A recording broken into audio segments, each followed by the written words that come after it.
Showtime Moment 2 is a Trustmaster ambassador.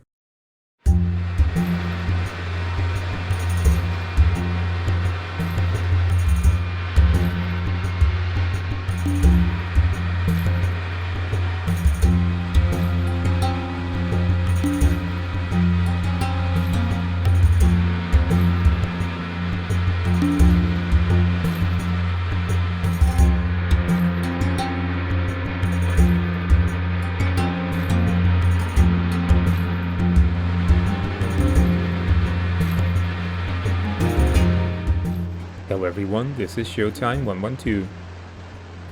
After some initial skirmishes, Iraq launched a full-scale war against Iran on September 22, 1980.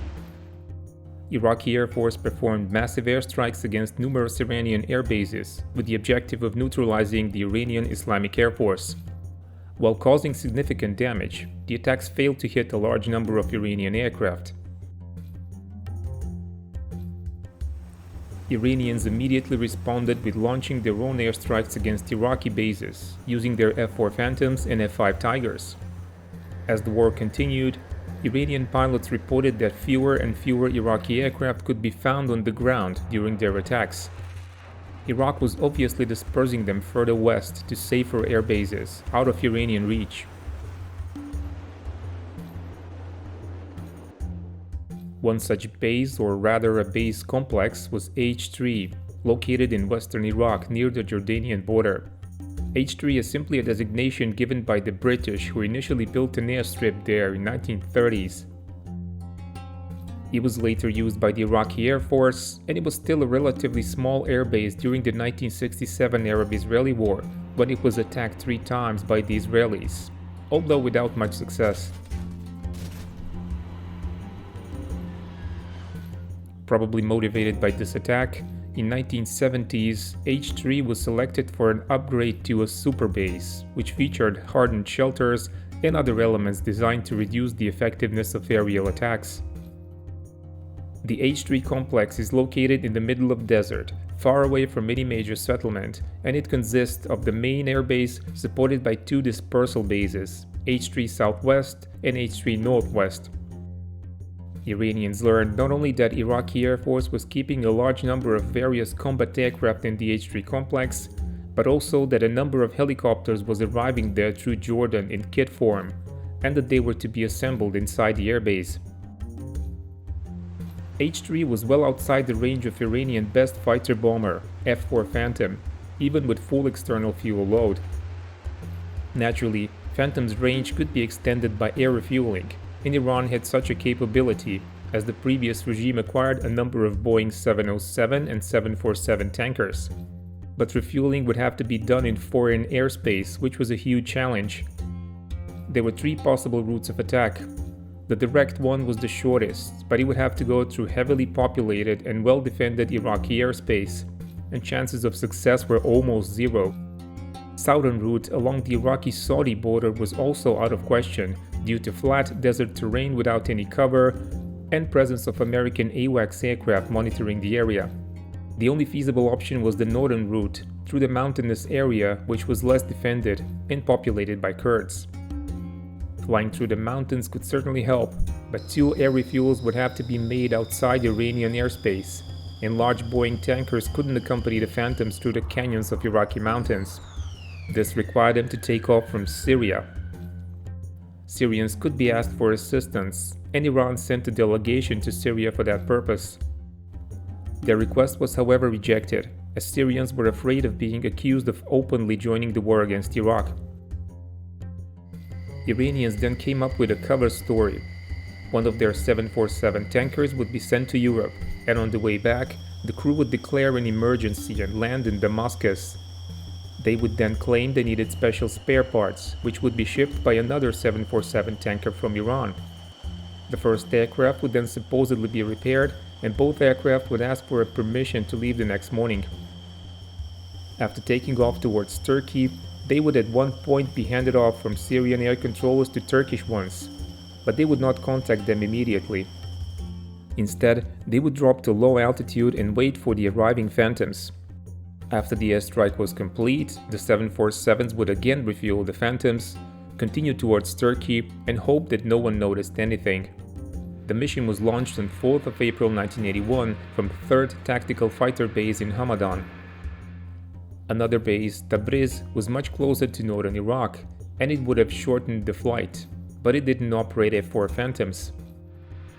Their deployment to Tabriz could have easily alerted Iraqi intelligence.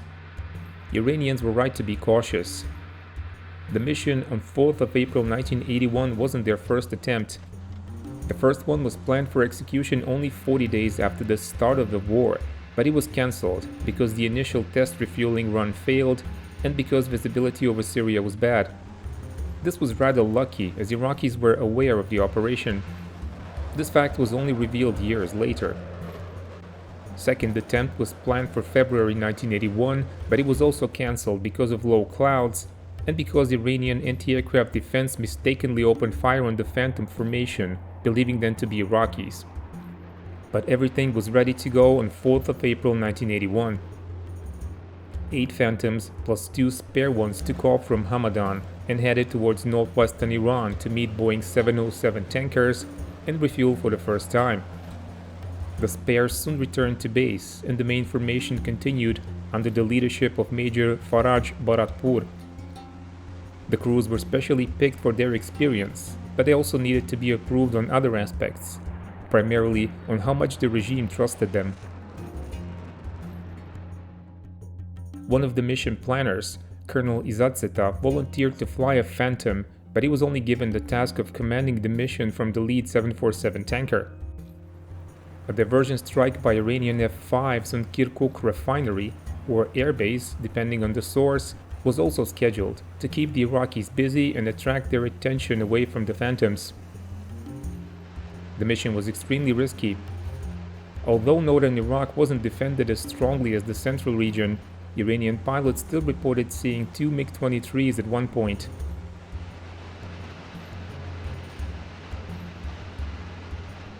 Iraqi pilots apparently didn't notice the Phantoms.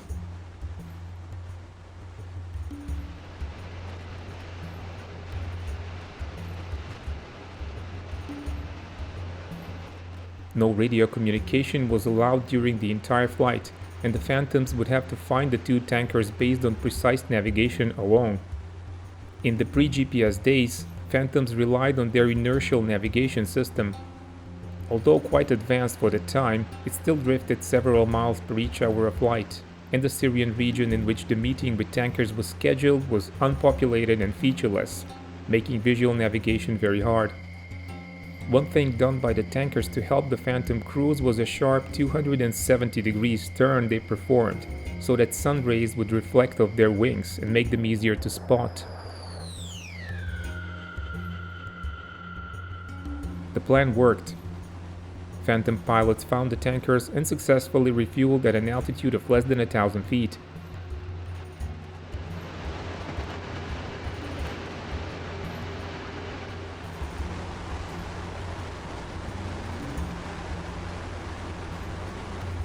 Eight Phantoms then continued south and divided into 3 groups. Each group would attack one of the bases. Phantoms were armed with BL-755 cluster bombs and retarded general-purpose bombs for their attack. 2 of the aircraft also carried AIM-7 Sparrow missiles.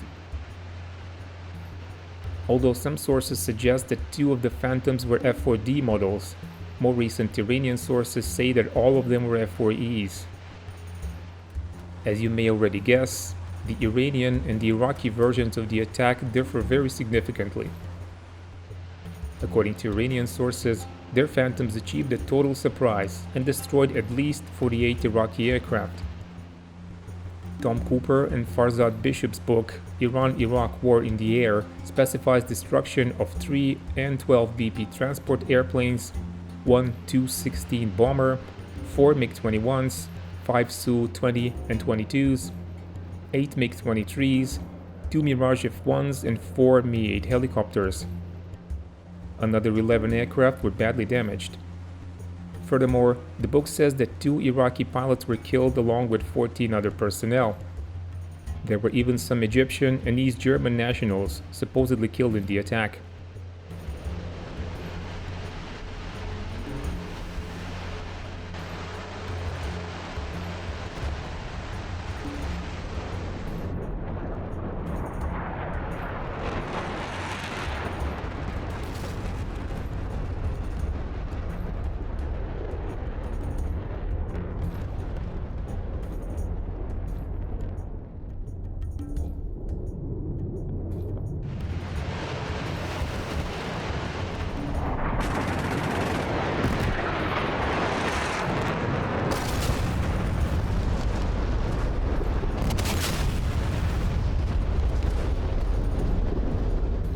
Iranian aircraft made 2 passes each, dropping their bombs and strafing.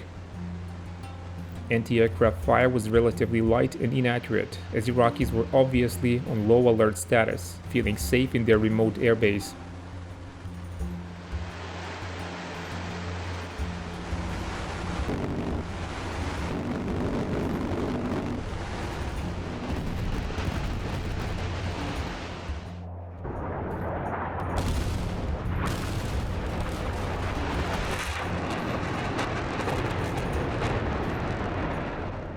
Iraqi version says that only one MiG-21 was destroyed.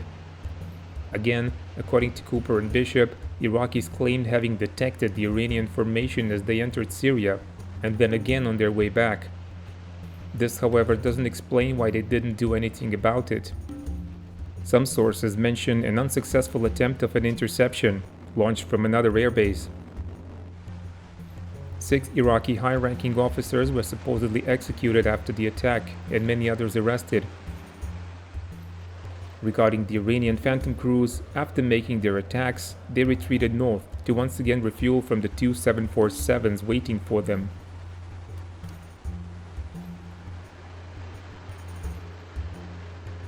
But one of the Phantoms flown by Major Hazrai suffered damage during the attack. He joined the other aircraft, but he wasn't able to control his F-4 well enough to refuel. Hazrai broke radio silence and announced he would have to eject. But Colonel Izadseta, who was commanding the mission in the lead 747 tanker, told Hazrai that instead he would declare emergency and lead him to an airfield in Syria to land, while the other 747 refueled the remaining Phantoms. The chosen airfield was Palmyra. The 747 announced its landing to Syrian air control, but the damaged Phantom was the one to land instead. The Boeing tanker went back to Damascus. Syrians questioned the Iranian crews, but soon allowed everyone to go back to Iran in the 747. Eventually, Syrians permitted Iranians to repair their F-4 Phantom and fly it back to Iran.